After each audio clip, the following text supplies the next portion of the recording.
வணக்கம் ஃப்ரெண்ட்ஸ். சான்றிலியன் அவர்கள் எழுதிய மன்னன் மகள், அத்தியாயம் 53. பிரம்மமாராயணன் கேள்வி. விக்ரம சோழிய வரையறனான அரியன் ராஜராஜன் படைத்தளத்தின் மேற்கு கோடியிலே முத்துதேவன் கூடாரத்தின் முகப்பிலே சுக்கு நூறாக வெடித்து கொண்டிருந்த இதயத்துடன் சொர்க்கத்திலிருந்து உதிர்த்துவிட்ட அப்சரஸ் மங்கையைப் போல இணையற்ற எழிலுடன் பொழுது போவது தெரியாமலே நீண்ட நேரம் நின்று கொண்டிருந்தாள் செங்கமல செல்வி. தன் நெஞ்சிலே நிலையாக நின்றுவிட்ட கரிகாலன் வேண்டுமென்றே மரணத்தை நாடி செல்கிறானே என்ற எண்ணம் அவள் உணர்ச்சிகளை உருக்கி உருக்கி கண்ணீராக வடித்து கொண்டிருந்ததால் தூரத்தை ஆங்காங்கே கூடார முகங்களில் எரிந்து கொண்டிருந்த தீப்பந்தங்கள் கூட நீர் திரையிட்ட அவள் கண்களுக்கு மங்களாகவே தெரிந்தன. சற்று நேரத்திற்கு ஒரு முறை சென்ற காவல் படை வீரர்களின் உருவங்கள் கூட அவள் கண்களில் திரண்டு நின்ற கண்ணீர் காரணமாக அனாவசியமாக அகலப்பட்டும் மீண்டும் பல பிசாசுகளை போல தோற்றமளித்தன. எதிரே பல கோபுரங்களுடன் எழுந்து நின்ற சக்கர கோட்டமும் அவள் விழிகளின் நீரிலே அலைந்து கலைந்தே குலைந்தே தெரிந்தது. பிரபஞ்சமே மங்கி அலைந்து குலைந்து விட்டதாகவே தோன்றியது செங்கமல செல்விக்கு. அந்த சந்தர்ப்பத்தில் கடைசியாக அவன் தன்னிடம் இடை பெற்று சென்ற தோரணையை நினைத்ததும் அவள் கண்ணீர் வடித்தாள். அவன் ஆணையிட்ட சமயத்தில் திடமாக கண்ணீர் என்று கேட்ட குரல் அவன் சென்று வெகு நேரமாகியும் அவள் காதுகளில் மீண்டும் மீண்டும் ஒலித்து கொண்டிருந்தது. தன் தோள் மீது அவன் கையை வைத்த போதும், கன்னத்தை ஆசையுடன் வருடிய போதும், தன் உடலில் அதிக வேகத்தில் பாய்ந்து சென்ற இன்ப அலைகளை நினைத்து அப்பொழுதும் ஏங்கிக் கொண்டிருந்தாள் அவள். அந்த ஸ்பரிச வேதனையை நினைத்ததால் அவள் உள்ளத்திலே சொல்ல வெட்கமும் ஏற்பட்டு துக்கமும் இன்பமும் கலந்து அழகிய கலை ஒன்று முகத்திலே படர்ந்தது. அந்த ஸ்பரிசம் அவளை பழைய நினைவுகள் பலவற்றுக்கும் இழுத்து செல்லவே ஏதேதோ உணர்ச்சிகளுக்கு இலக்காகிய செங்கமல செல்வி பதுமை போல் முத்துதேவன் கூடாரத்தின் முகப்பிலேயே நின்றாள். காட்டில் கரிகாலனுக்கு பின்புறத்தில் இணைந்து நின்று அவனுக்கு தான் வில்வித்தை கற்பித்தது. வெண்ணிலாவில் நீரோடை கரைகே வெட்கத்தை எல்லாம் விட்டு தான் அவனை தழுவி நின்றது ஆகியவற்றை நினைக்க அவள் உலகத்தின் ஸ்மரணையை அடியோடு மறந்தாள். தன்னையும் கரிகாலனையும் தவிர வேறு சிறுசியே உலகத்தில் கிடையாது என்ற பிரமையிலேயே திளைத்தாள். குறுக்கே எழுந்தது நிரஞ்சனாதேவியின் எழிலுருவம். அன்னத்தை பழிக்கும் நடிகடன் நிரஞ்சனாதேவி அவன் கனவுலகத்திலே குறுக்கே நடந்து வந்தாள். சதா சாந்தத்தை பொழியும் அவள் அமுத விழிகள் செங்கமல செல்வியை நோக்கி நகைத்தன. கருத்தின் சொப்பனத்திலே எழுந்த அந்த கனவு மங்கையை, அடப்பாவி, உனக்காகத்தானே அவர் உயிரை துறக்க கோட்டைக்குள் செல்கிறார் என்று செங்கமல செல்வி மனமாற சபிக்கவும் செய்தாள்.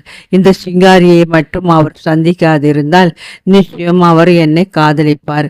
அப்படி காதலித்திருந்தால் இத்தனை பெரிய தியாகத்தை அவர் செய்ய வேண்டியிருக்காது. அவர் உடலில் ஓர் ஊசி பாய்வதை கூட நான் அனுமதிக்க மாட்டேனே, என் உயிரையே கொடுப்பேனே என்று தனக்குள்ளே சொல்லி கொண்டாள். நிரஞ்சனாதேவியை கரிகாலன் காதலிக்கிறான் என்பதை தெரிந்து கொண்டிருந்த செங்கமல செல்விக்கு நிரஞ்சனாதேவியின் போக்கு மட்டும் பெரும் புதிராயிருந்தது. எந்திர மந்திர ஆலோசனையிலும் வேங்கி நாட்டில் இளவரசி கரிகாலனின் யோசனையை எதிர்த்தே பேசி வந்திருப்பதையும் சதா அவனிடம் வெறுப்பை காட்டி வந்திருப்பதையும் கண்ட செல்வி, இவள் அவரை ஏன் வெறுக்கிறாள்? உண்மையாகவே வெறுக்கிறாளா? வேண்டியவனிடம் போலி வெறுப்பை காட்டும் பெண்ணின் நடிப்பாது என்ற பல கேள்விகளை கேட்டு அவள் எதற்கும் விடை காணாது தவித்தாள். இருந்த போதிலும் ஒரு விஷயம் நிச்சயமாக தெரிந்திருந்தது.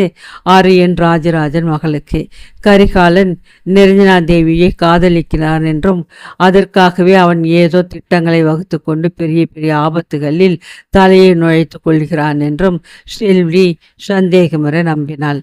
அன்று அவன் சக்கர கோட்டத்தின் கோட்டைக்குள் துணிந்து நுழைவதும் கூட மன்னன் மகளின் நன்மையை கருதித்தான் என்று நினைத்தாள். சக்கர கோட்டத்துக்குள் கரிகாலன் நுழைவதற்கும் மன்னன் மகளின் அரசியல் அபிலாஷைகளுக்கும் சம்பந்தம் இருந்ததோ இல்லையோ, அத்தகைய சம்பந்தத்தை தன் சித்தத்திலே சிரித்து கொண்டாள் செங்கமல செல்வி அன்று அந்த கூடாரத்தின் முகப்பிலே. இப்படி பல பல எண்ணங்கள் உள்ளத்திலே சுழல நின்ற அந்த சித்தினி பெண் நீண்ட நேரத்துக்கு பின் சற்றே சுய உணர்வை பெற்று அக்கம் பக்கத்தில் திரும்பி பார்த்தாள். அரியன் ராஜராஜன் மகள் நின்றிருந்ததால் உட்கார தைரியமில்லாத 2 காவல் வீரர்கள் மட்டும் சற்று ஒதுங்கி பயபக்தியுடன் நின்றிருந்தார்கள். தன் கண்களில் வடியும் நீரை அவர்கள் பார்த்துவிடக்கூடாது என்பதற்காக வேறு புறம் திரும்பி கண்ணை சேலை தலைப்பால் துடைத்து கொண்ட செங்கமல செல்வி, யார் எங்கே? கூடாரத்தை காவல் புரியுங்கள், நான் வருகிறேன் என கூறிவிட்டு நடக்க முற்பட்டாள். அம்முனே, தங்கள் புறவி இருக்கிறதே என்று குதிரையை அவிழ்த்து கொண்டு அவள் அருகே கொண்டு நிறுத்தினான் காவலரில் ஒருவன். அவள் புறவியில் ஏறவில்லை. சேனத்தை வாங்கி புறவியின் முதுகிலேயே இருந்துவிட்டு மெல்ல நடந்து சென்றாள். அவளை அழித்து கொண்டிருந்த துன்பு சுமையை உணர்ந்து கொண்டது போல அந்த புறவியும் அவளுக்கு பின்னால் மெதுவாக நடந்தது. முத்துதேவன் கூடாரத்திலிருந்து அரியன் ராஜராஜன் பாசறை நீண்ட தூரம் இருந்ததாலும் புறவியில் ஏறாமலே சைனியங்கள் நடுவே கால்நடையாகவே சென்ற செங்கமல செல்வி 3ஆம் ஜாமத்தின் முடிவில் தந்தையின் இருப்பிடத்தை அடைந்தாள். 3ஆம் ஜாமம் அஷ்டமிக்கும் சமயமிருந்தும் கூட அரியன் ராஜராஜன் தூக்கம் சிறிதுமில்லாமல் தன் பாசறையின் வாயிலேயே சிங்க நடை போட்டு கொண்டிருந்தான். புறவி பின் தொடர அவனை அணுகிய செங்கமல செல்வி துக்கம் நிரம்பிய தன் மொழிகளை அவனை நோக்கி உயர்த்தினாள். இன்னும் தூங்கவில்லையாப்பா என்று வினவினாள். அரியன் ராஜராஜனின் நீட்டு விழிகள் அவளை ஊடுருவி நோக்கின. பிறகு கேள்வியும் உஷ்ணமாக வெளிவந்தது. அவன் எங்கே என்று கேட்டான் அரியன் ராஜராஜன். யாரை கேட்கிறீர்கள் என்று ஏதும் அறியாதவள் போல் வினவினாள் செங்கமல செல்வி. கரிகாலனை. இங்கில்லை, அது தெரிகிறது. கூடாரத்தில் தானே இருக்கிறான், கூப்பிட்டு அனுப்பு. அவனுடன் உடனே நான் பேச வேண்டும். செங்கமல செல்வியின் வருத்தம் தோய்ந்த விழிகள் மீண்டும் தந்தையின் முகத்தில் நிலைத்தன. நீங்கள் அவரை பார்க்க முடியாது என்றாள் செல்வி. ஏன்? உபதளபதி எனக்கு பேட்டி தரமாட்டாரோ? உன்னை நள்ளிரவில் தன் கூடாரத்துக்கு கூப்பிட்டு அனுப்ப அவனுக்கு என்ன துணிச்சல் என்ற அரியன் ராஜராஜன் குரல் கோபத்தால் சற்று நடுங்கவும் செய்தது. உணர்ச்சி வசப்பட்டிருந்த செங்கமல செல்வி இதழ்களில் துக்கம் கலந்த புன்முறுவலொன்று உதயமாயிற்று. அவரை கோபித்து பயனில்லையப்பா. உங்கள் காரியமாகத்தான் அவர் என்னை கூப்பிட்டு அனுப்பினார். அதுவும் அவர் கூடாரத்துக்கு அல்ல, முத்துதேவன் கூடாரத்தில் தான் அவர் என்னை சந்தித்தார் என்று பேசிய செங்கமல செல்வி வார்த்தைகளை சிறிது தேக்கினாள். மேற்கொண்டு தந்தையிடமிருந்து கேள்வி பிறக்கட்டும் என்றே அவள் தன் வார்த்தைகளுக்கு தேக்கம் கொடுத்தாள். ஆனால் அரியன் ராஜராஜன் எந்த கேள்வியும் கேட்கவில்லை. அவள் மேற்கொண்டு பேசுவதற்காக கனைத்து கொண்டு நின்றாள். தந்தைக்கு கோபம் வந்துவிட்டால் பேச்சு அடைப்பட்டு விடும் என்பதை அறிந்திருந்த செங்கமல செல்வி மீண்டும் பேச துவங்கி, அப்பா, நீங்கள் ஏதோ தவறாக நினைக்கிறீர்கள். அவர் அங்கு என்னை வர சொன்னது உங்கள் நன்மையை உத்தேசித்துத்தான் என்றாள். என் நன்மையை உத்தேசித்து உன்னை வர சொன்னானா? இதை என் ராஜராஜன் குரலில் ஏளனம் கலந்திருந்தது. ஆமாம் அப்பா, உங்களை கூட வர சொல்லி இருக்கலாம். ஆனால் காரியம் கேட்டிருக்கும். அவர் திட்டத்திற்கு நீங்கள் ஒரு காலம் ஒப்புக்கொண்டிருக்க மாட்டீர்கள் என்றாள் செல்வி. அந்த திட்டம் என்னவென்று தான் பார்ப்போமே என்று செல்விக்கு சொல்லியாரு என் ராஜராஜன். டேய், யார் எங்கே? கரிகாலனை நான் கூப்பிடுவதாக தெரிவி என்று எட்ட நின்று காவல் புரிந்திருந்த வீரனிடம் கூறினான். அவன் புறப்பட முயன்றவுடன் அவனை டே நில் என்று தடுத்த செங்கமல செல்வி தந்தையை நோக்கி, அவரை நீங்கள் கூப்பிட்டு அனுப்புவதில் பயனில்லை என்று சற்று அழுத்தியே சொன்னாள். அரியன் ராஜராஜன் முகத்தில் இருந்த கோபம் குறைந்து சந்தேகமும் ஆச்சரியமும் குடிகொள்ளவே ஏன் பயனில்லை என்று வினவினான். அவர்தான் இல்லை என்று சொன்னேனே, பின் எங்கிருக்கிறான்? அதோ அந்த கோட்டைக்குள்ளே என்று சக்கர கோட்டைக்காக கையை சுட்டி காட்டினாள் செங்கமல செல்வி. செங்கமல செல்வி சித்து வித்தையில் கை தேர்ந்திருந்தால் கூட அத்தனை விக்ரமை ஏற்படுத்தியிருக்க முடியாது.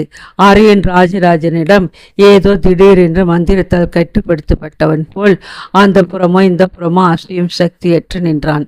அரியன் ராஜராஜன் எத்தனையோ போர்களின் போக்கை பிரமிக்கத்தக்க வகையில் திடீரென்று திருப்பி சோழ பேரரசுக்கு வெற்றிகளை வாங்கி தந்திருந்த அரியன் ராஜராஜன் எதிரியின் கோட்டைக்குள்ளே தன் உபதளபதி என்ன தானே கூட பிரவேசிப்பது அசாத்தியம் என்று கருதியிருந்தான். ஆகையால் கரிகாலன் அதற்குள் சென்றிருக்கிறான் என்பதை கேட்டும் அந்த செய்தியை சிறிதும் நம்ப முடியாதவனாய், செல்வி, உனக்கு என்ன பைத்தியமா?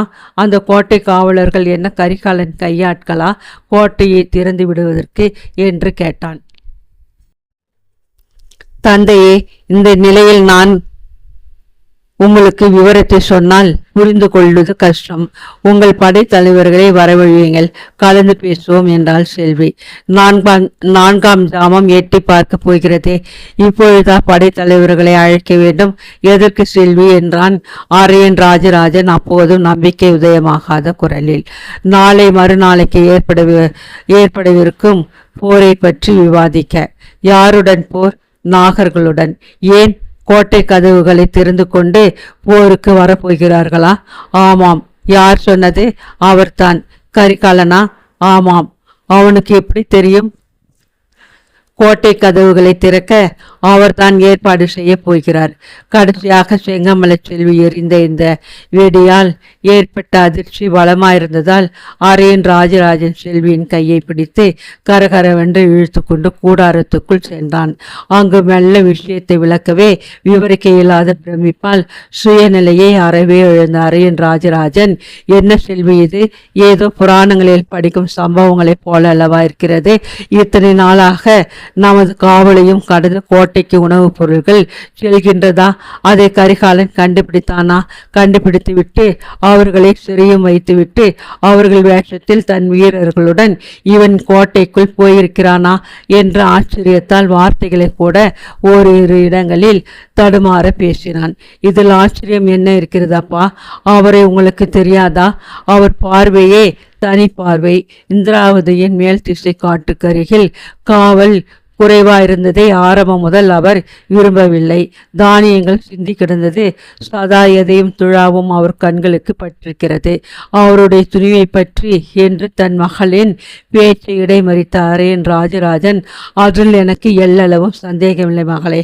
ஆனால் இந்த துணிகர வேலையை செய்யும் முன்பு அவன் என்னிடம் ஒரு வார்த்தை கேட்டிருக்கலாமே என்றான். செல்வி கூடாரத்திற்குள் இருந்த பஞ்சனையில் உட்கார்ந்து கொண்டு ஆயசம் கலந்து பெருமூச்சொன்றை விட்டாள். உங்களிடம் சொன்னால் நீங்கள் இந்த ஏற்பாட்டிற்கு ஒப்புக்கொள்ள மாட்டீர்கள் என்று அவருக்கு தெரியும் என்று சொன்னாள். அரியன் ராஜராஜன் புத்தி தீவிரமாக வேலை செய்து கொண்டிருந்ததால் அவன் மேற்கொண்டு ஏதும் பேசாமல் நீண்ட நேரம் கூடாரத்தில் உலாவிக் கொண்டிருந்தான். அடுத்த நாளைக்கு மறுநாள் இரவு ஏற்பட போகும் போரை பற்றி தீவிரமாக சிந்தனையில் இறங்கியிருந்த படைத்தலைவன் கூடாரத்தின் சூழ்நிலையை அறவே மறந்தான். சக்கர கோட்டத்தின் 3 பெரிய வாயில்களை சமாளிக்க படைகளை எப்படி நிறுத்த வேண்டும் என்று யோசித்து கொண்டே முதலில் நமது யானைப்படை என்று சற்று இறைந்தே திட்டம் போட்டான். அவன் சிந்தனையை செங்கமல செல்வியின் சொற்கள் கலைத்தன. யானைப்படை முதலில் கூடாதப்பா என்றாள் செல்வி. யோசனை அறிந்ததால் சற்றென்று அவளை நோக்கி திரும்பிய அரியன் ராஜராஜன், ஏன் கூடாது என்று வினவினான். யானைப்படையை கடைசி கட்டத்தில் நிறுத்த சொன்னார் என்றாள் செல்வி. யார்? கரிகாலனா? ஆம். யானைப்படை முகப்பிலிருந்து கோட்டை கதவுகளை தகர்க்கலாம். கோட்டை கதவுகளை தாமே திறந்து விடுவதால் அவற்றை முகப்பிலே நிறுத்தி பயனில்லையாம். தெற்கு வாசலில் உங்கள் தலைமையிலும் கிழக்கு வாசலில் பிரம்மமாராயர் தலைமையிலும் வேகமாக எதிரிகளை தாக்கவல்ல குதிரைப்படைகளை நிறுத்தி கொண்டால் போதுமாம். மேற்கு வாசலில் காலாட்படைகளும் ரதங்களும் நிற்கட்டும் என்றார். அணிவகுப்பையும் அவனே கூறிவிட்டானா? அரியன் ராஜராஜனை தவிர வேறு ஒரு படை தலைவனானால் இந்த ஏற்பாடுகளும் திட்டமும் அவனை கடும் கோபத்திற்குள்ளாக்கியிருக்கும். ஆனால் அறிவாளியான அரியன் ராஜராஜன் சிந்தனையிலே கரிகாலன் புத்தி தெளிவையும் திறமையையும் பற்றிய வியப்பே மேலோங்கி நின்றது. அத்துடன் கரிகாலன் மேற்கொண்டிருக்கும் மகத்தான தியாகமும் அவன் உள்ளத்தை உருக்கிக் கொண்டிருந்தது. அந்த எண்ணத்துடன் நித்திரையும் செய்பவன் தன் வளர்ப்பு பிள்ளை என்பதால் சற்றே பெருமிதமும் கலந்து கொண்டதும் அந்த பெருமிதம் காரணமாகவும் கரிகாலனிடம் அவனுக்கு ஏற்க உள்ள வாஞ்சை காரணமாகவும் பெருந்தன்மையான வார்த்தைகள் அரையன் ராஜராஜனிடமிருந்து வெளிவந்தன. மகளே, கரிகாலன் திட்டப்படியே இந்த போரை நடத்துகிறேன். அவன் உயிருடன் கோட்டையிலிருந்து நம்மிடம் வந்து சேர ஆண்டவன் அருள் புரியட்டும் என்றான் செல்வியை நோக்கி. அவள் இஷ்டப்படி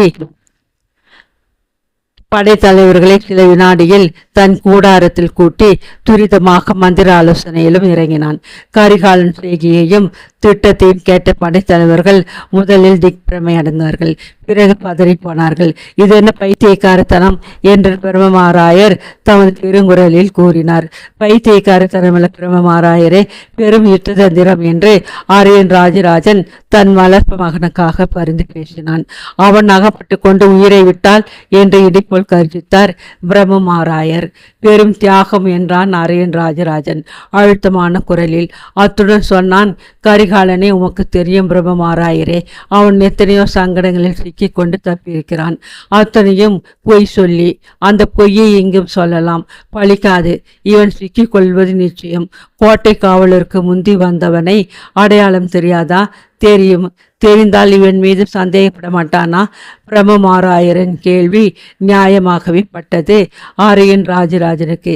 அது நியாயம்தான் என்பது கோட்டைக்குள்ளும் நிரூபணமாக்கி கொண்டிருந்தது. கரிகாலன் பொதி மூட்டைகளுடன் கோட்டைக்குள் நுழைந்ததுமே கோட்டையின் மேல் திசை காவலன் அவன் மீதும் சந்தேகம் கொண்டு அவன் முக்காட்டை தன் ஈட்டியால் விளக்கினான்.